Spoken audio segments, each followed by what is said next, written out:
Thank you for joining me for this webinar on inventory management. It doesn't have to be your green eggs and ham. You're probably wondering a little bit about the title. Well, I have a 5-year-old daughter, Samantha. Remember that name, there might be a quiz later. We were reading the book Green Eggs and Ham one evening, and I thought, this is often the reaction I get when I talk to stagers about managing their inventory. It often goes something like this. I own some pillows, throws and art. I love to shop and fill my cart. I like to shop here and there. I like to shop everywhere. But wait, now I have all this stuff, and my spouse is saying enough is enough. Your stuff is in my garage, says he. You need to leave my cave stuff free. I'm a stager, just let me be. I promise I can make money eventually. But there are times I am just not sure if I should carry inventory anymore. I do not like to store it here and there. I do not like to schlep it everywhere. I do not like to track it for sure. I just want to stage, all else is a bore. I need a job, it can't be a hobby. Help me please to make some money. So my name is Tammy O'Brien, and I am co-owner of Pineapple Interiors, a staging and furniture leasing company in Denver, Colorado. I am also the president of Darby Inventory, Home Staging Inventory Management, and I am also the Reese Estate President for Colorado. In this webinar, we're going to talk about who should invest in inventory, why investing in inventory can greatly increase your revenue, when to invest in inventory, what types of inventory to invest in, where to purchase inventory, where to store your inventory, how to track it, as well as some lessons learned. So first, let's talk about who should invest in inventory. Stagers who want to grow or expand their business, stagers who want to leverage their time for more income, and stagers in areas of the country with a lack of rental resources are all great candidates of who should invest in inventory. So we're going to go through this chart where I've laid out some sample rooms and the items you might want to bring in. In this case, I am assuming accessories only. I will talk about furniture later. Before we dig into each room, I want to talk a little bit about these numbers, specifically the rental price. What I did was I took the average cost of each item and then I multiplied that by 15%. In talking to a lot of stagers across the country, 10 to 20% of cost is standard in your rental price. So for example, a throw pillow might be $20 or $25, so your rental price might be $2, and so on. And I encourage you to create a table like this for your business and your market. So in this living room, these are the items that you might typically bring in: pillows, throws, artwork, lighting, greenery, an area rug, a couple candle holders, candles, some decorative balls, a vase, and some books. And that room comes to a total of $105. So what I did for each room was do the same thing, the typical items that you might bring in to stage a home. Again, in the kitchen, greenery, a piece of artwork, some decorative bottles, and maybe a tray with some decorative items on it. Again, for a total of $31. And I broke that down by each room. So the dining room was a total of $99 in this sample. The bedroom, a total of $116. Powder room, $14. And a sample study, $29. So if you add all these together, living room, kitchen, dining room, bedroom, powder room, and study, which are often the typical rooms that you might stage a vacant, the sample monthly revenue is $394. Using this same model, you can plug in your own numbers. Again, I took the numbers and multiplied the cost of each item by 15% to come up with the average monthly rental fee. So let's talk about your return on investment. So at $394 on average per month, if you do 6 stagings, you would take home $2,364 per month. Multiply that times 12 months for a total of $28,368 per year in average monthly rental income for the year. If you do 12 stagings per month, That brings the total to $4,728, and then multiply that times 12 months for $56,736 per year. Not bad. But that's the revenue side. Let's talk about the cost side of it. Each home has an average cost of inventory of $2,200. If you divide that by your monthly revenue of $394, it takes an average of 5.5 months to pay off. And remember, you can use this inventory over and over again. So after that first 5.5, 6 months, it's pure profit. So let's talk about when to invest in inventory. We've talked about who and why. Let's talk about when. You might be surprised to hear that I don't want you to start shopping yet. I want you to get some jobs first. I actually think that stagers start buying their inventory too soon. Again, you need to have some jobs first. And as much as you may hate it, staging involves a lot of sales. You have to sell yourself to your customers. You have to sell the value of staging to your customers, and you have to educate your customers. You've already invested time and money in this business. Before you spend a bunch more on inventory, really make sure you have what it takes. You want to find your niche in your business. It might be that you do mostly owner-occupied stagings, and then your inventory might change, the inventory that you own. Maybe it is vacant staging. We know a lot of stagers in the Denver area that strictly do consultations, and obviously you don't need inventory for that.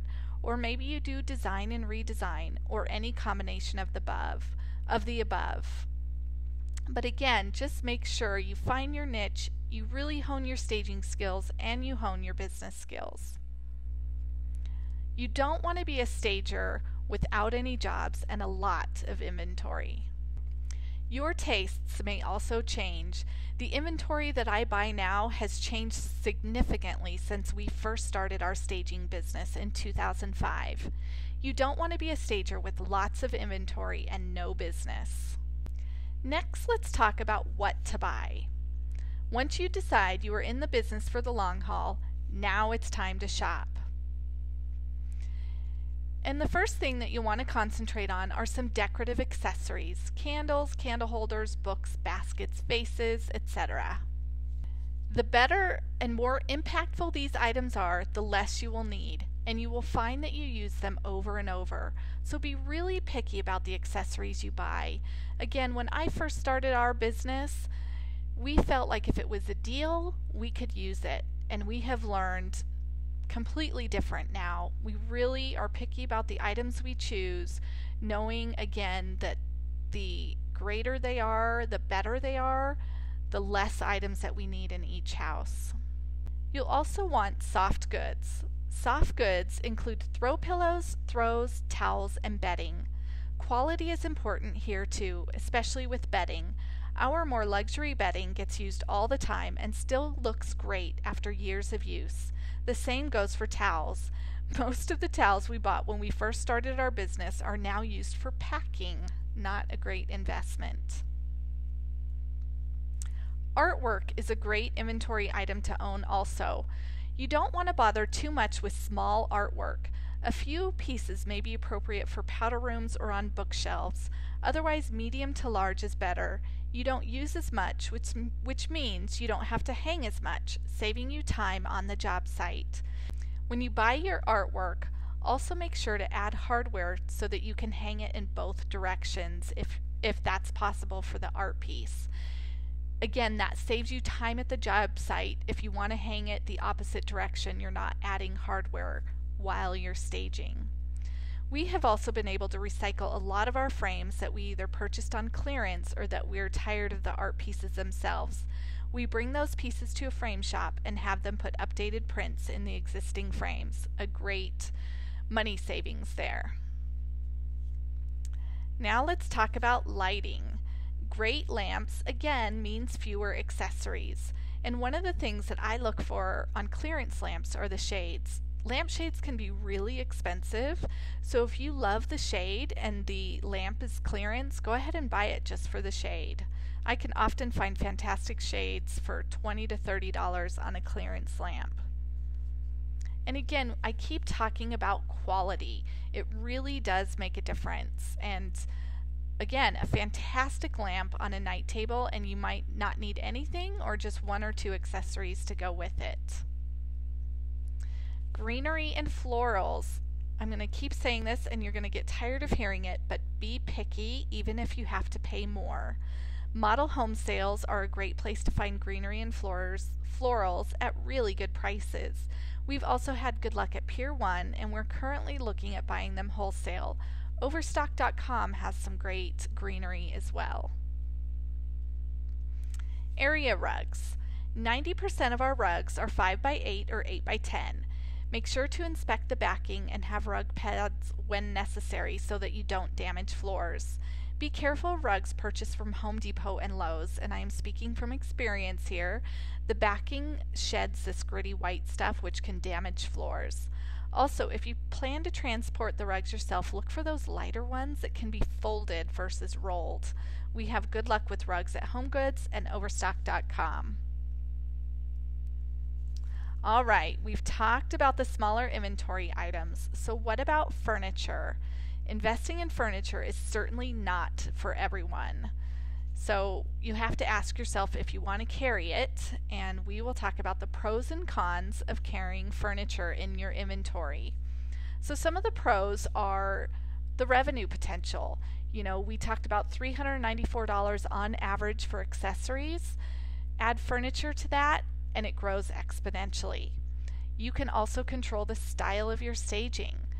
It may be marketing leverage for you. You know, if you own your own furniture and accessories, you're one package, and you may be able to market that. It also gives you complete control over your staging, and you are the single point of contact. You could see that the list of cons is larger, so you just have to weigh these out. Owning furniture requires a ton of capital. You also have to worry about storage, which can be expensive. Delivery and pickup, also expensive. Damage, we have a guy that comes in twice a month into our warehouse, and all he does is goes through and fixes anything that's been damaged. Again, overhead of all of the above, the capital, the storage, delivery and pickup, all that goes into your overhead. Trends change, and you have to keep up on those. So you need to have as part of your business plan when you're going to retire your inventory. And then, you know, your inventory isn't always out, especially during those slower months, and now you're sitting on inventory and paying for inventory that you're not making money on. So think about all of those things, come up with a business plan, and see if it works for you. There's definitely increased revenue potential if you own your own inventory.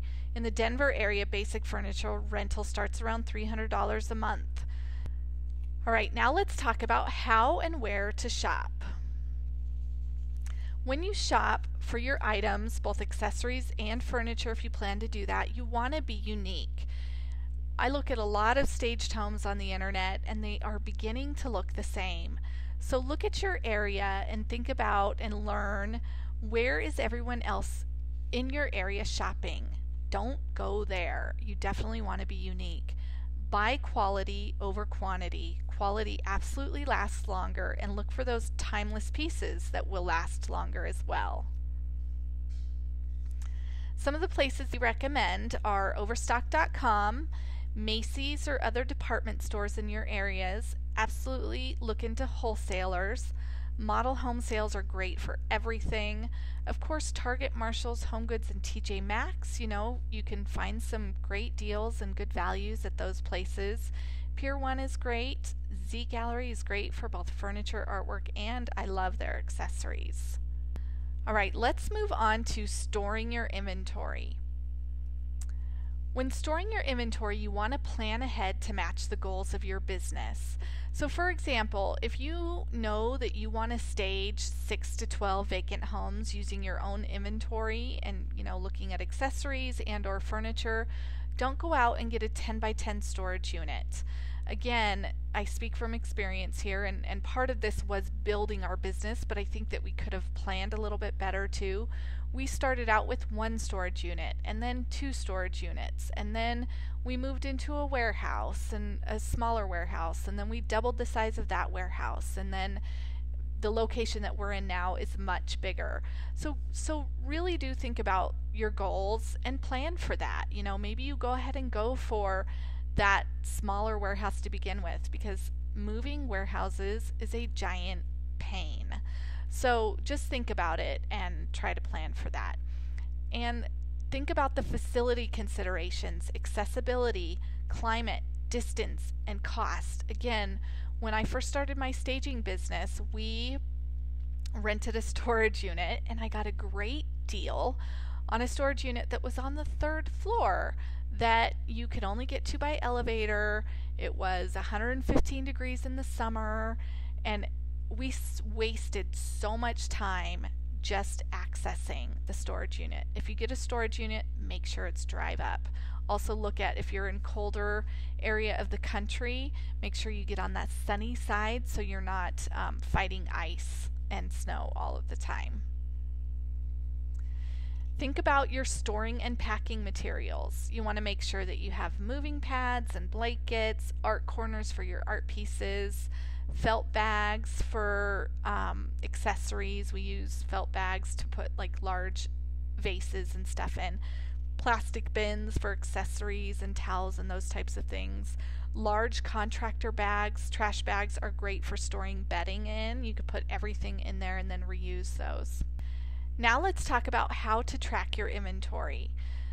I think I forgot to mention in the introduction that prior to starting Pineapple Interiors and Darby Inventory, I was a software developer. So I was in IT, and when I left corporate America, I thought I was done with it. But I am very passionate about tracking your inventory because I think it's so important. And I know that doing this part of your business right will only make you more successful. We stage homes because we know it makes them more marketable. We thrive on order and flow in our staged homes. I don't think we are any different when it comes to our business. Tracking your inventory properly will bring order to this part of your business, and you will be so glad you did it, especially if you have any plans to grow, which I am assuming is at least a portion of why you are listening to this webinar. Of course, when I talk to stagers about tracking their inventory, I definitely get the green eggs and ham thing thrown back at me. I can sum most of the comments up in just a few words.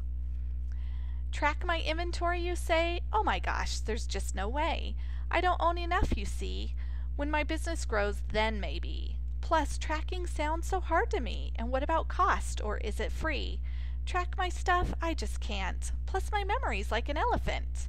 Even if I want to, I don't know how. Did someone say it's time to chow? Who has time for this, I say? Inventory is work. I came to play. So in that little poem are a lot of the objections that I hear to tracking your inventory. I don't have enough inventory to worry about it. I'm worried about the costs. I'm just starting my business. I don't have time to track it. It's too hard. I already own too much inventory to start now. I have a system that works for me. I don't know how or what to track. So when you say you don't have enough inventory to worry about, my question is, how much is enough? And why are you carrying inventory? Is it because you want to make more money, and do you plan to grow? By tracking your inventory, avoiding one loss pays for it. I'm worried about the costs involved.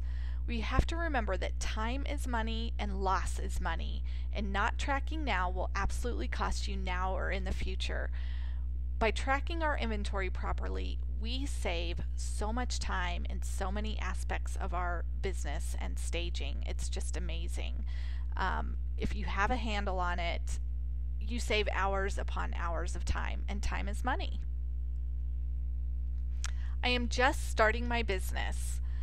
Okay, it is the perfect time to start if you are starting your business. You will make money quicker and expand your business faster when you start off on the right foot with tracking your inventory. I don't have time to track my inventory. It actually takes more time when you don't track. It only takes a few minutes per week when you are up and running. I don't have time to track my inventory. It actually takes more time when you don't track. and it only takes a few minutes per week once you are up and running, and especially if you start right from the beginning. It's too hard to track my inventory.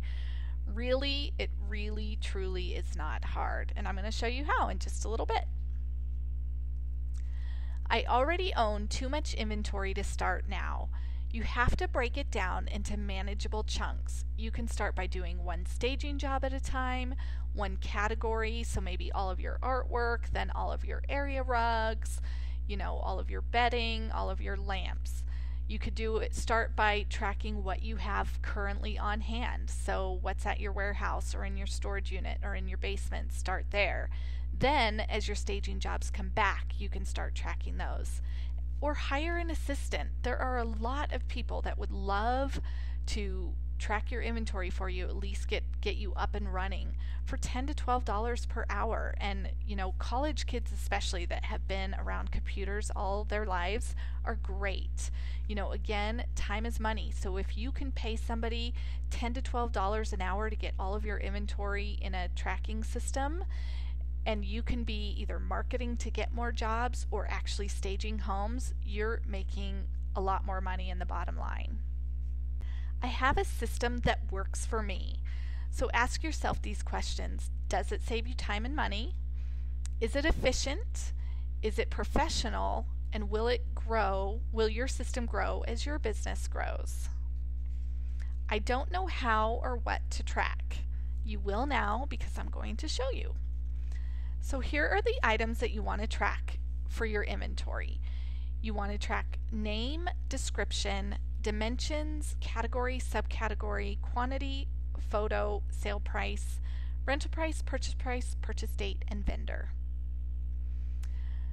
So for name, I always tell people to name your items or your collections. And again, this might be for those bigger items like furniture, but area rugs too, and those types of things. So when you go into a furniture store, for example, you don't go in and say, "Hi, I'm very interested in the gray sofa with 2 cushions and square arms." You've probably seen it online or you've seen it in a catalog. You go in knowing that sofa is called the Travis. So you go in and say, "Oh, I'm interested in seeing the Travis." You should do this with your inventory. We do it in my staging business and it works fantastic. And you can apply it to whole collections. So you'll have a Travis sofa, a Travis love seat, a Travis coffee table, side table, etc., as well as Travis dining furniture and Travis bedroom furniture. And what we do is we keep everything that we know works well together. We give it that name. It doesn't mean that you have to use those items together, but that way you're not naming every single item in your inventory a different name. You can use the vendor's name. So if you bought that Travis sofa for your inventory, just keep that name. You can use a client's name. So, if you first bought this furniture for a client named Madison, then maybe that becomes the Madison collection. A lot of times we'll use the street name. So if we used a bunch of furniture on University Boulevard, then that became the University collection. Do anything that helps you remember. Any of our items that are just single items, I have an only daughter named Samantha. I told you that at the beginning. So any of our little one-off items often get named Samantha. You also want to track your description, and that's where you'll put in, color, shape, and a full description of the item. So that's where it's the taupe chenille sofa with square arms and 2 cushions. Also track your dimensions. If you have those in your inventory and you know that a space will only hold an 84-inch max sofa, you're not having to go to your warehouse or your storage space and measure them. You measure it once and then you can view it anytime. For your categories and subcategories, you want to think about the information you want to know in the future. So sofas, for example, might be a category, and then under that you might have upholstered sofas or leather sofas. So you might want to know, what am I renting more often? And by putting those in categories, you can narrow that information down. And it's great, again, for searching and reporting. So if you have a category called sofa, you can sort that information by sofas. So some categories might look like, you might do it by room, living room, and then under that, sofas, love seats, coffee tables, end tables, sofas. Or you might not do it by room, and just the sofas, love seats, coffee tables, end tables, and sofa tables would be your actual categories. Just think about it and kind of map it out, maybe on a piece of paper, and see what works best for you and what makes the most sense for you. Here's some more samples of categories.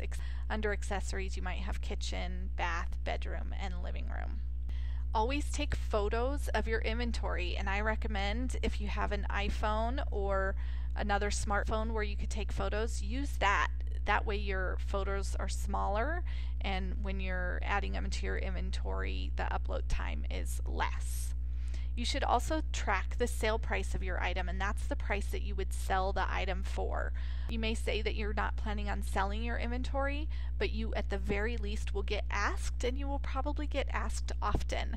By doing that ahead of time, you don't even have to think about it. It's already in your system.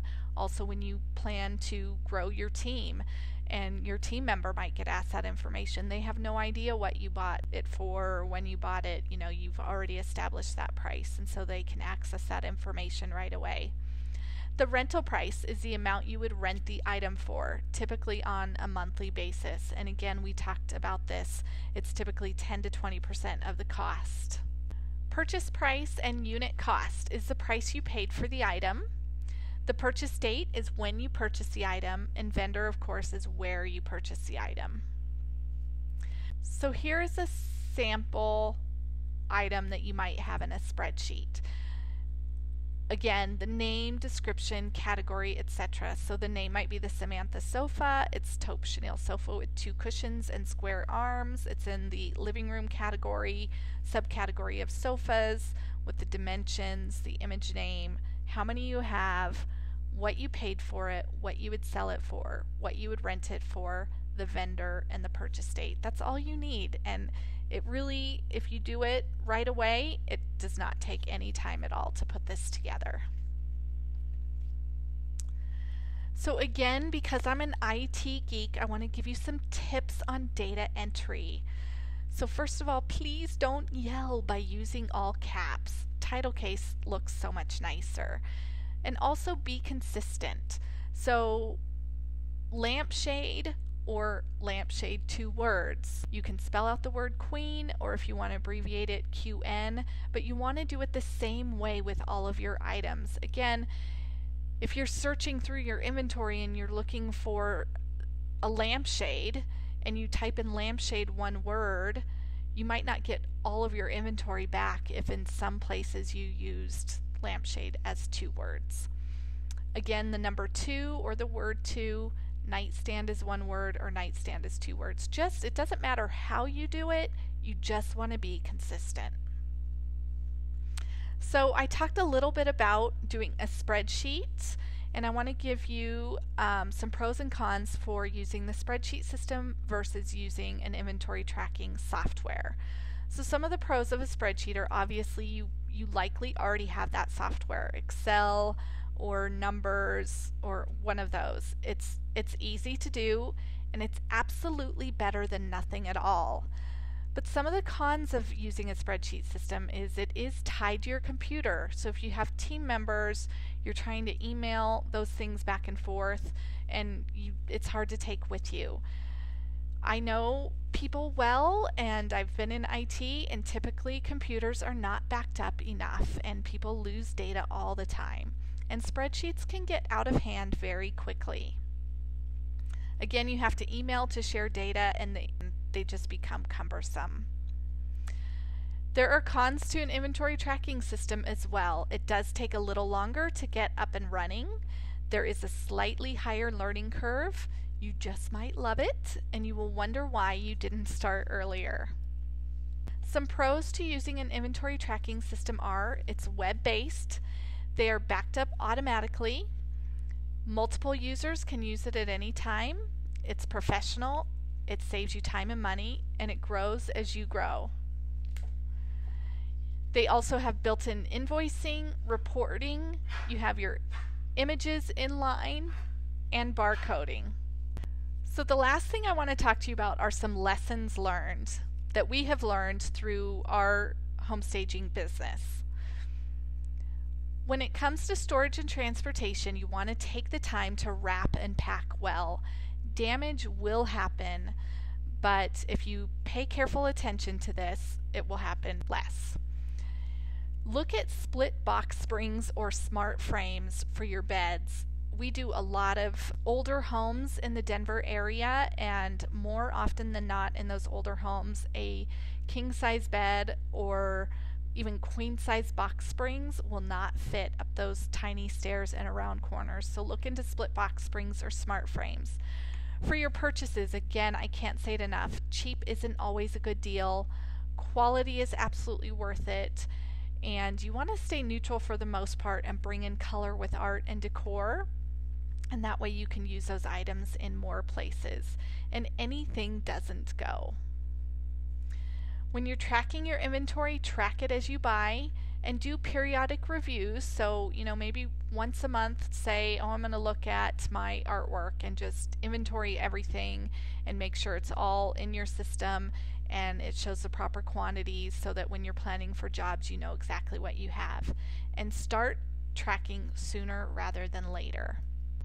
That is the end of this webinar. I hope it's beneficial to you. If you have any questions on inventory management, please feel free to call us or email us. We are happy to help. Good luck in your staging business. We wish you all the very, very best. Thank you and have a great day.